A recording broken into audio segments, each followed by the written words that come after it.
لبوش رامنتي جنتك يدالتس كميدا مفيس فيينك يبداس أبيني لمي بدي بينانو كنفلتس لمي بكيجار جرينيا تريبس لمي دقر يا ربي نو إبس بكالتي بكياتو بكين نغاتو دمون ديتياتو تولي جنباتو رجع بورس بورون قبيناتو ديديا بربرس بربدان سغاتو إنا ناقدت قدانا جرات ولا لا نابيك بيكانا بول كم كبتي عمرك كرمي ترياتو ريمان بياتو رومني نغاروب والتجيب ملكي فرتو ملكايناتو أنا جدي واغناجر دبتان نماتو اتقوتا ربياتو غدار روبانا غابر ركوفا قبين قبسا قدس harka fuune kabajamtoota daawwattoota televiizyinii OBN kun dilbata sa'aatii 9 hanga 9 walakkaa kalsi waliin turu sagantaa funyeeshoodha. Sagantaa funyeeshoo gaa namoota biyyittii kanaaf waa gumaachan akkasumas immoo biizinasii bakka xinnootti ka'anii bakka guddaa gahan. Har'a immoo nama addaa tokkoon sidii qabadhee dhiyaadhe keessumaa daa'imman keenyaaf fakkeenya nuu taateen eenyu seetan. Gaafa ongee gaafa korraa barruu keetiin gaara korraa daandii dheeraa bonaaf gannaa ati jirtaaf tarkaanfannaa ilkee qoraattii gara gobaa waraannamtee dhiiga qabaa inum deemta ga'uuf kalmaa bakka dhiigii bakka kalmaa bakka eebuu bara gumaa bakka faajii bakka gumaa. Ati waa'ee biyyaa maatii keerraa moo miidiyaarraa moo maalirraa geesse haalli biyyarra jirtu? Ali biyya jiru ani miidiyaarraa nan dhagaa. Miidiyaarraa baay'inaan kan dhagahu miidiyaarraa.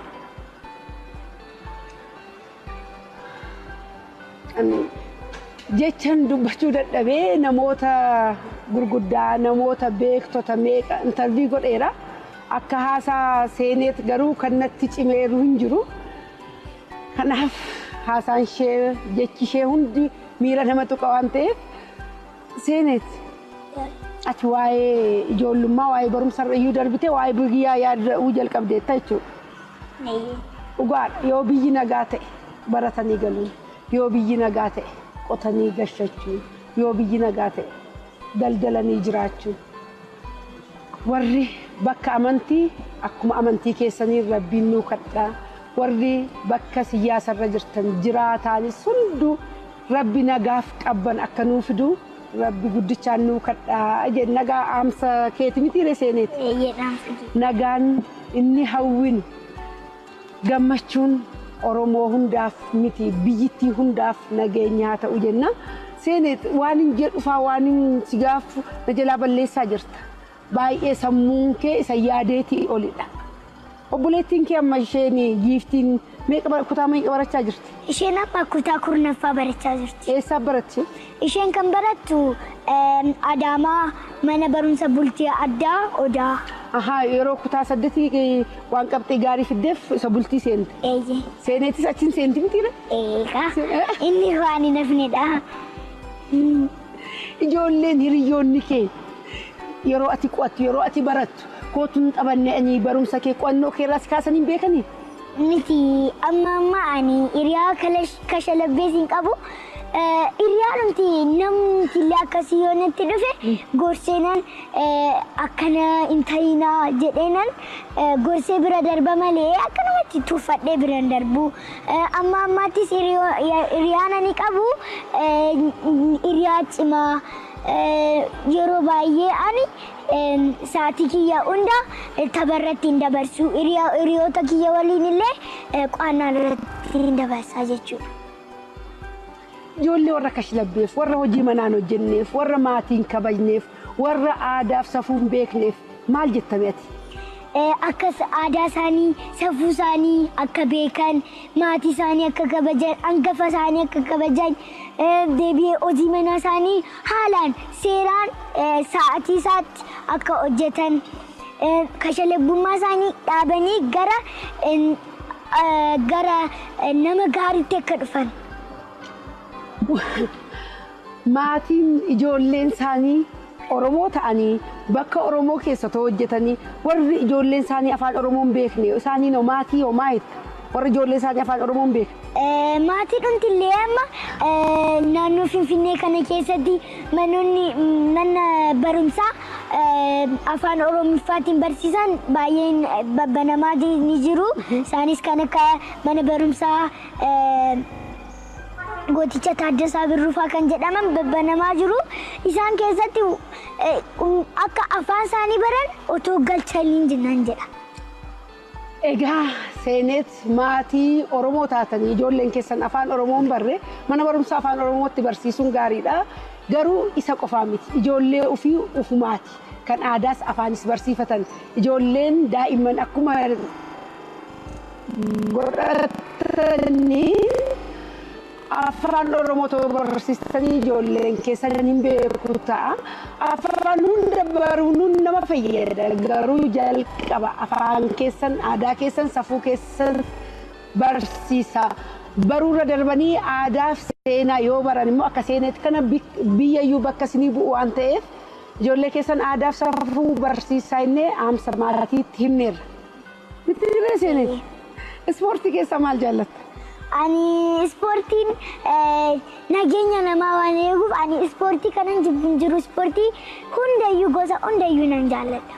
Walaloo shaakaltee dubbistee abbaan keessi gargaaree buleettiin keessa ofii keessa kennaanis sii kennitee eebboo eessa barte? Eebbaman guddoo abbaa gadaatii ol eebbiste eessa barte eebbamu? Eebbaree miidiyaa garaagaraa irratti abbootiin gadaa yeroo eebbisan nan argaa. Maatiin kiyyallee na barsiisu. Obboleettiin kiyya isheen guddoonis yeroo waan aartii kana hojjechaa jirtutti eebbanii eebbisti ture. Isheenis fakkeenya naa taateetti jechaadha. Ijoolleen mana barumsaatti barsiisonni kee maal jedhu waa'ee kee? Maal siin jedhu? Isaanillee baay'ee na dinqisiifatu. Anillee mana barumsaa keessattis wantoota akkanaa nan dhiyeessaa. Akka naannootti, akka godinaatti, akka magaalaatti, akka biyyaatti mana barumsaa koo keessattis nan dhiyeessaa jechaadha. Yeroo amma walaloo dubbisuuf biyyarraa biyyatti deemtu barumsi sin darbu? Anillee mana barumsaatti barsiisonni kiyya waan kan beekaniif waan aartii kiyya kanarratti waan cimtuu ta'e waan beekaniif isaanillee sirriitti naa eeyyamu yeroon immoo hojii sana hojjedhee deebi'u waan jala darbe sanallee naaf ibsu jechaadha. Barumsa keessaa maal jaallatta seenet? Ani barumsa kanan jibbuun jiru barumsi gosi hundi natti tola. Daa'imman ergaa seenet dhagaa jirtu daa'imman baay'een ani herregan jaalladhu, fiiziksiin jaalladhu, kanan jaalladha. Barumsi garuu hunduu barbaachisaadha, hunduu gaariidha. Isiniin jechaa jirti seenet. Seenet barsiisonni kee haala kamiin amma barsiisan tokko yeroo nama barsiisu hannamaa galu jira. Barsiisan yeroo barsiisu immoo namaaf hin galle jira. Isaaniin akkamiin madaaltate? Ani gaa isaan akkuma isarraallee baratanii akka daa'imman waan tokko daa'imummaa isaaniitti yoo hin beekne ta'e waan sun otoo isaaniif hin galin darbe taanaan yeroo guddatanis waan sun akka isaan hin galletti waan turuuf waan tokkollee hojjechuu hin danda'an. Barumsa malee immoo homaa waan tokkollee gochuun hin danda'amu. Kanaafiyyuu barsiisonni hundi immoo seeraan barumsa qulqullina qabu kennuu qabu. Seenet na ajaa'ibaa jira. Haasaa kee bishaataa mi'aa haasaa gaggaarii haasa'aa jirta. Galatoomaa. Mee kanatu hafee kanan jechuu barbaada kanan dabaluu barbaada kan jettu jiraa? Ani gaa waanan jedhuun fixadheera. Waanan jedhu garuu barsiisota keessa maatii keessa roon gaafu baay'ee gaaffii nama gaafachuu jaallatte. Ani maaliif? Ani gaaffii gaafachuu kanan jaalladhu wanta ta'e barachuu waan barbaaduuf waan sun akka na jala darbinaan kana sana booda waan argachuu hin dandeenyeef yeroon argadhe sanatti itti fayyadamee daddafeen saammadheen waan sana akka naa galu nan gaafadhaa jechaadha. Jalqabumayyuu taa'umsa lafaa ji'oogiraafii isa kaartaa beektamti mana barumsaa isa mucaatu abbaa gaafate. Lafa moo waaqatu samiitu naanna'ee daa'ima cimaa akka kee waan ta'eef har'a kaartittiin hojjetamte inni abbaanuun beeku ture. Irratti qoratamee hojjetame. Atis waan hunda gaafachuun kee caalaatti sammuu kee si bal'isa. Caalaatti akka beektu si taasisa malee rakkoon qabu gaafadhu kan siin gallee namoota beektota mee beektota biyyittii kana bakka bu'an eenyufaa argitee beekta eenyufaa afaan artistoota bebbeekamoo namoota beektota biyya kana eenyufaa afaan haasoftee beekta. Ani obbo Jawaar Mohammed wajjin wal argee nan beeka. Dabalatee obbo Profeesar Isqeel Gabbisaa waliin dudubbadhee beeka. Artistoota keessaa immoo kan akka Hacaaluu Hundeessaa, Ittiiqaa Tafarii, Alii Birraa, Hirphaa Gaanfuree artistoota Oromoo baay'ee wajjin wal argeera. Yeroo isaan argitu maaltu sitti dhagahama? Baay'een gammada, keessi kiyya baay'ee gammada. Egaa umuriin ishee xiqqoo sammuun ishee guddaa bakki isheen ooltu bakka gurguddaa namoota piroofeesaroota dooktaroota beektota hayyoota afaan oolti waan ta'eef mucaan kun bor maal ta'uu akka dandeessu isinuu asumaa tilmaamuu ni dandeessu.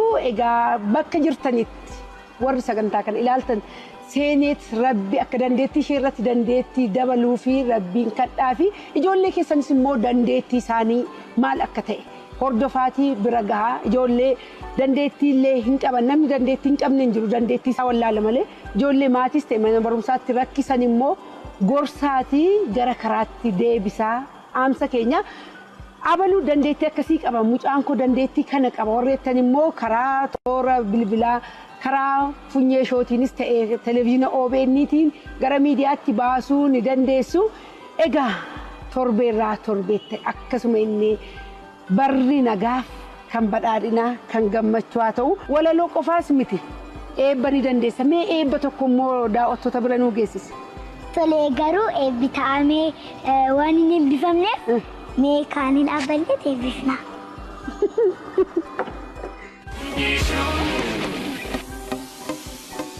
Teenyeen eebbisnu kaanee malee ittiin kootu kana.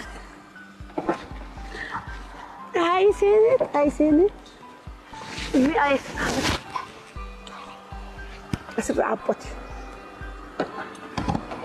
Iya.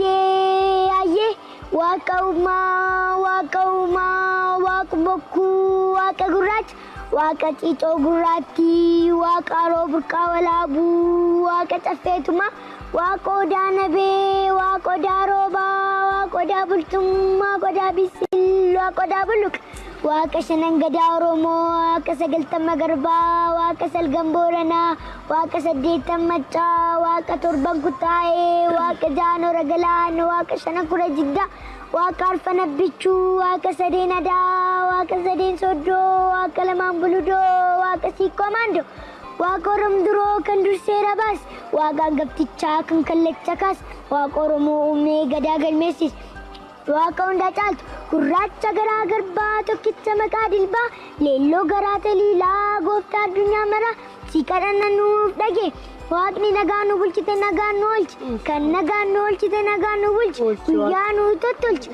halkan nu bareechi yaa waaq biyya keenya biyya nagaa nu taasisi qooqa keenya guddisi afaan hojii taasisi faaya keenya miidhagsi aadaa keenyaan nu boonsi lammii safuu beeksisi duudhaa keenya jabeessi seenaa keenya galmeessi labata nu dhaalchisi lammii tokko taachisi jecha wal dhageechisi tokkummaa lammii cimsi basaastuu keessaa baasi saamtuu nurraa buqqisi kan nannamteef diddiksi waloo nuu barreessisi halluu isaa mirgisiisi yeedaloo nuu qajeelchi kuulii halluu bareechi weellisaa kiiloleessi miira dhageettii cimsi shubbisaa ragachiisi taatoo nu hawwachiisi weellisaa seenessaa seenessisi uummata dhageechisi aartii keenya nuu cimsi ibsa eenyummaa taasisi lubbuu shiraamma jennata kee dhaalchisi kan miidhame fayyisi fayyina kee badhaasi qabeenya lammii badee beenyaa nu kanfalchiis lammii buqqee ijaari jireenyatti deebis lammii deeggaru yaa rabbii nu eebbis bakkalchi bakkee haa ta'u bakkeen nagaa haa ta'u adamoon deetti haa ta'u dulli dannabaa haa ta'u dhugaa booressu booruun gabbina haa ta'u deedee haa barbadeessu barbadaan sugaa haa ta'u xinnaa naa guddatu guddaa naa jiraatu wallaalaa naa beeku beekaa naa bulu kan qabcee haa margu kormi cirrii haa ta'u rimaan haphee haa ta'u roobni nagaa haa roobu waltajjiin milkii furtuu milkaa'inaa haa ta'u ani jedhe waaqni haa jedhu dubbataan namaa haa ta'u itti guutaan rabbi haa ta'u gadaan roobaa nagaa barri quufa gabbina. Gabbisi waaqa gabbisaa guddisu. Egaa sagantaan keenyi kanumaan xumurameera warri sagantaa funyee shoorratti yaada qabdan immoo karuma toora bilbilaas FBtiin G+ tuutariitiin karaa hundumaan akka nu bira geessistanii abdii qabnaa. Egaa qeeqaaf yaadni keessan immoo nu biraan hafiinaa nagaan isiniif haa ta'u. Nagaa.